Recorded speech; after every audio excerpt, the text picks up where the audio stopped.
بسم اللہ الرحمن الرحیم۔ آج اس ویڈیو میں ہم نفس کی اقسام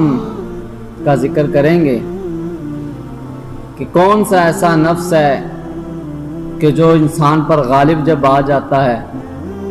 تو انسان بے حیائی اور برے کاموں میں پڑا رہتا ہے، گناہ کی دلدل میں پھنسا جاتا ہے، اس سے نکلنے کا پھر کوئی راستہ اس کے پاس نہیں ہوتا۔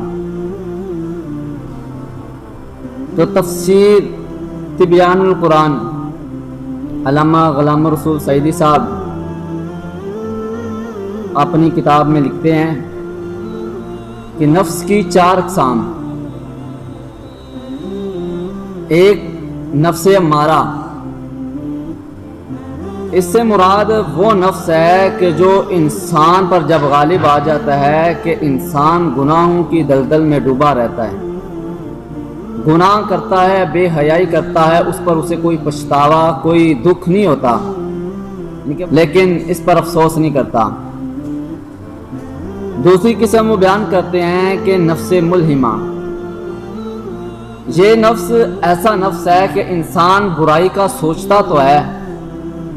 کہ میں یہ برائی کر لوں، دل میں یہ خیال آتا ہے کہ میں یہ برائی کر لوں، لیکن وہ برائی کرتا نہیں ہے، اس سے باز آ جاتا ہے، بچ جاتا ہے، نہیں برائی کرتا۔ تیسرا نفس ہے جی بیان کرتے ہیں، تیسرا نفس ہے نفس لوامہ۔ انسان گناہ کر لیتا ہے، گناہ کرنے کے بعد اسے پچھتاوا ہوتا ہے کہ میں نے یہ گناہ کیا۔ مثال کے طور پر ایک انسان نماز چھوڑتا ہے،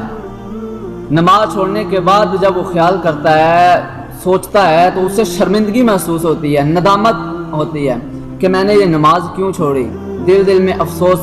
کرتا ہے اور شرمندہ ہوتا ہے نماز چھوڑنے پر۔ چوتھا نفس ہے جی بیان کرتے ہیں، چوتھا نفس ہے نفس مطمئنہ، کہ یہ ایسا نفس ہے کہ جب انسان پر یہ نفس غالب آ جاتا ہے تو انسان کسی بھی گناہ کی طرف رغبت کرتا ہی نہیں ہے، اور یہ نفس اللہ تعالیٰ اپنے نیک بندوں کو عطا کرتا ہے کہ جب یہ نفس مطمئنہ انسان پر غالب ہو جاتا ہے تو انسان کے ذہن میں گناہ کا خیال تک بھی نہیں آتا